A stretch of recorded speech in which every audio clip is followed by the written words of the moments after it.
Have you ever felt disappointed because someone did not do what you hoped they will do? They did not offer to help. They did not notice that you were overwhelmed. Maybe they did not remember something that truly mattered to you, and they did not respond in the way you believed a loving, attentive, or considerate person should respond. And part of you thought, I should not have to ask. If they really cared, they will know. I would have noticed. This is where unspoken expectations become complicated because the disappointment is real. The need may also be real, but the other person may be failing a test they did not know they were taking. Welcome to Loved Without Losing Yourself, the podcast for women who are used to being capable, responsible, and relied upon, but are tired of losing themselves while carrying everything and everyone else. Today, we are talking about unspoken expectations, resentment, and what happens when asking directly feels harder than hoping someone will simply understand. You are probably very observant. You notice what needs to be done. You anticipate problems before they happen. Yeah, I see you. You remember appointments, preferences, deadlines, and details. And you often tell when someone is upset before they even say anything. You know how to adjust. You're always prepared. You compensate. You take responsibility early, often before anyone has asked you to, because this way of functioning feels normal to you. You may assume that other people should notice and respond in the same way. And this is why you think, if I can see what needs to be done, why can't they? If I would support them without being asked, why do I have to ask for support? If this mattered to them, surely they would remember. And painfully, the conclusion that we draw from this kind of thinking is that they do not care enough. And sometimes it might be true.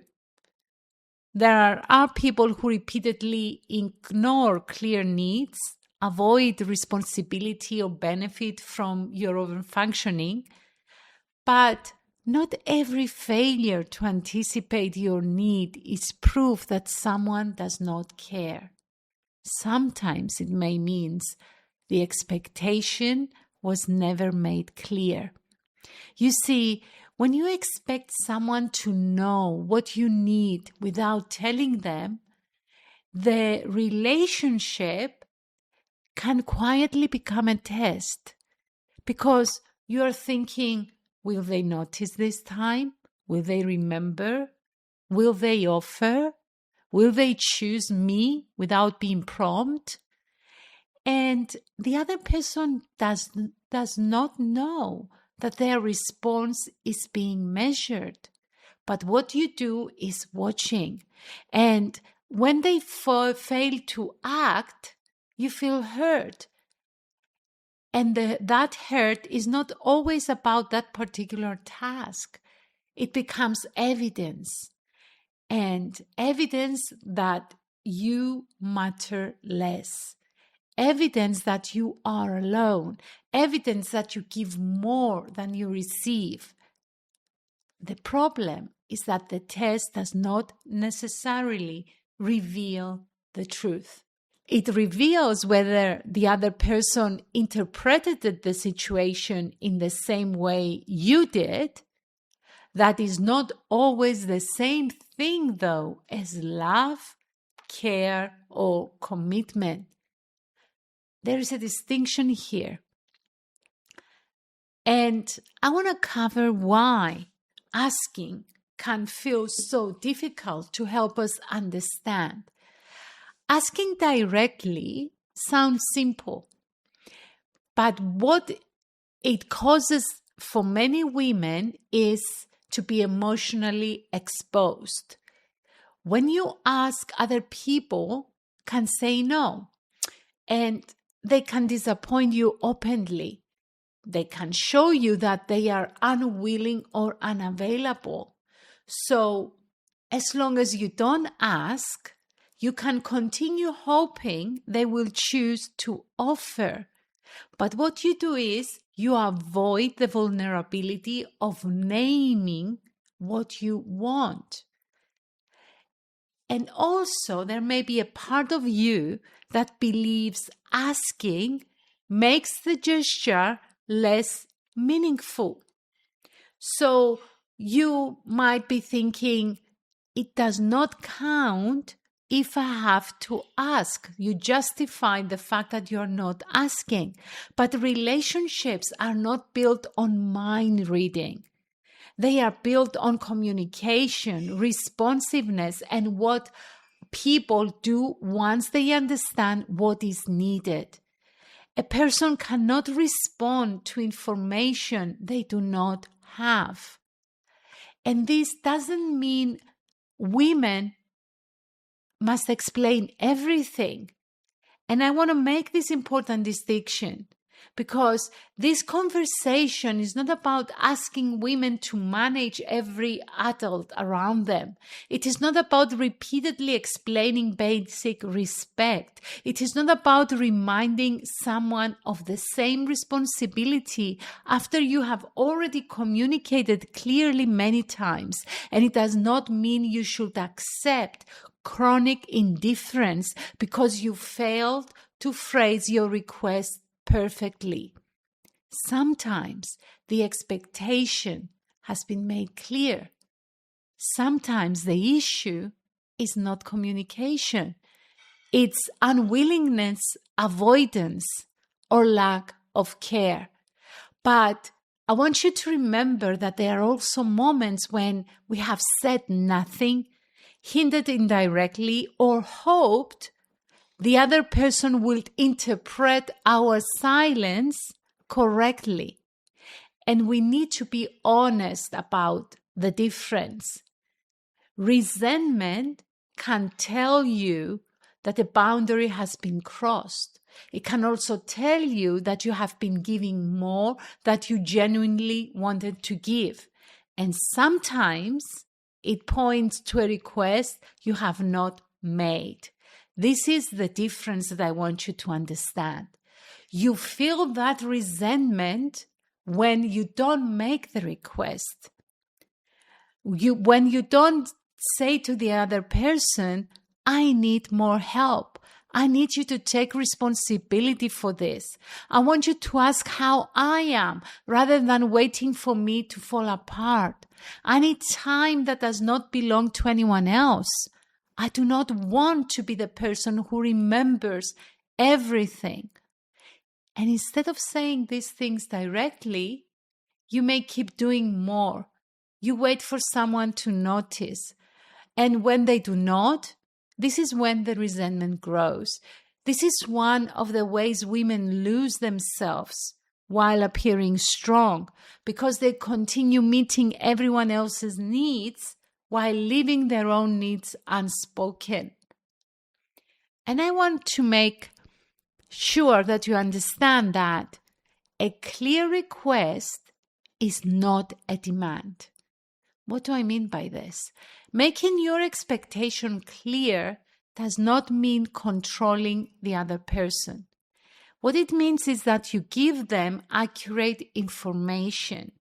When you do a request, that a request leaves space for an honest response. Let me give you an example so I make this clearer.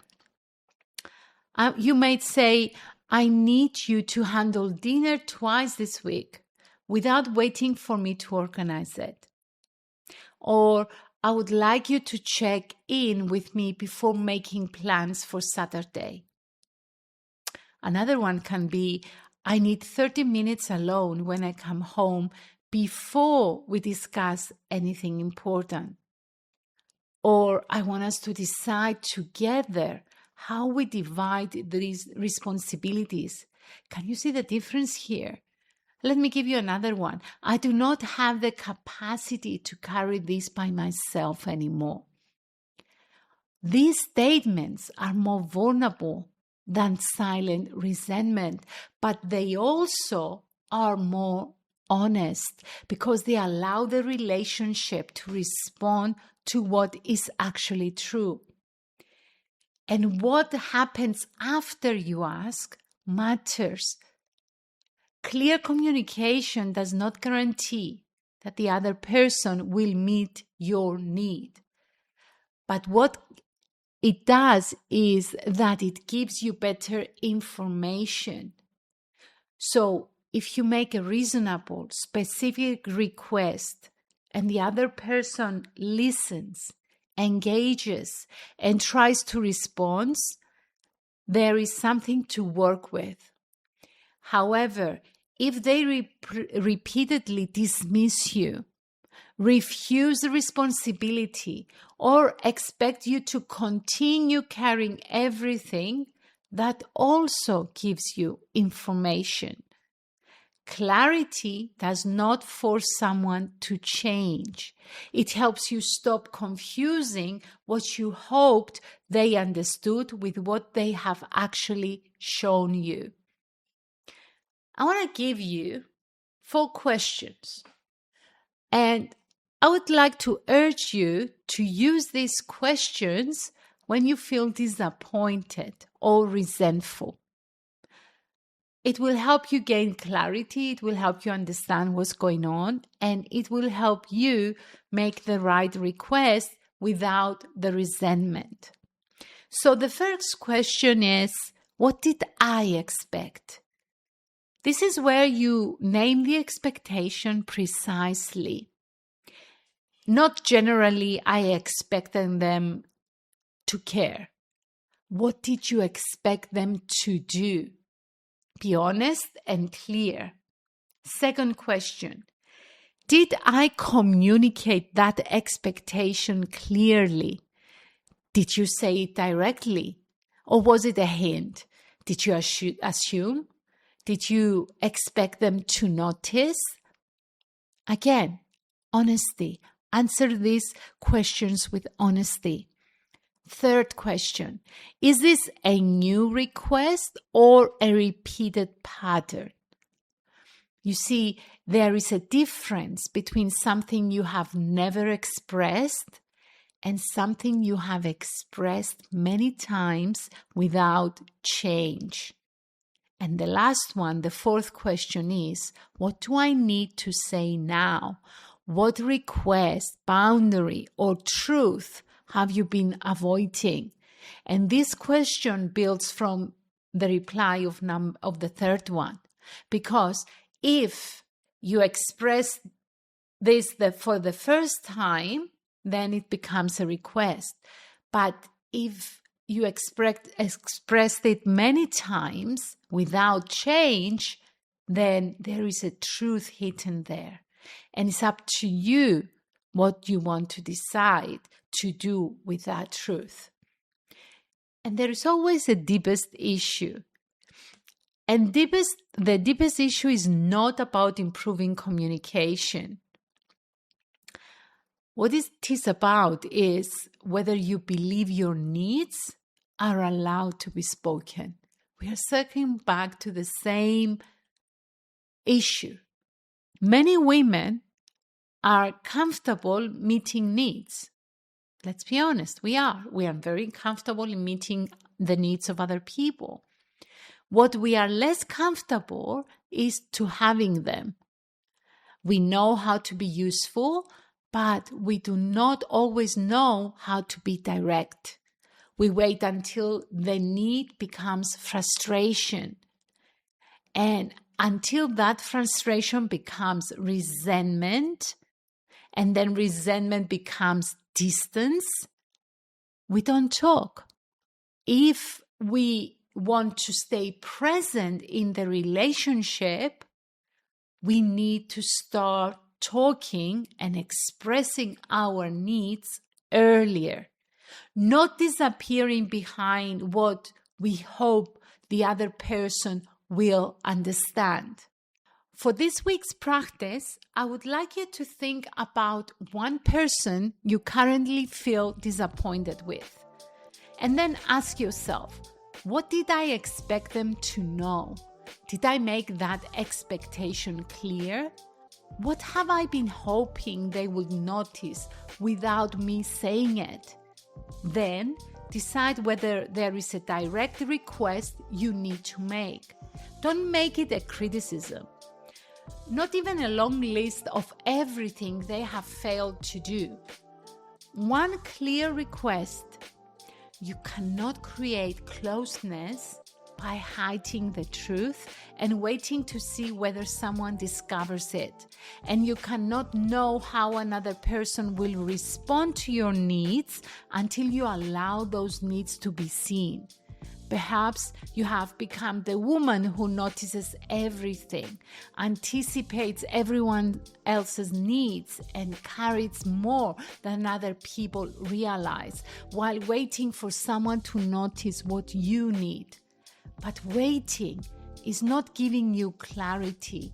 It is creating more disappointment, resentment, and distance. I want you to understand this very clearly. So, in a reset session, we will identify the expectation or need you have not expressed. Understand what has made it difficult for you to speak and define the conversation or boundary that needs to happen next. You can book your reset session through the link in the episode description. Until next week, much love.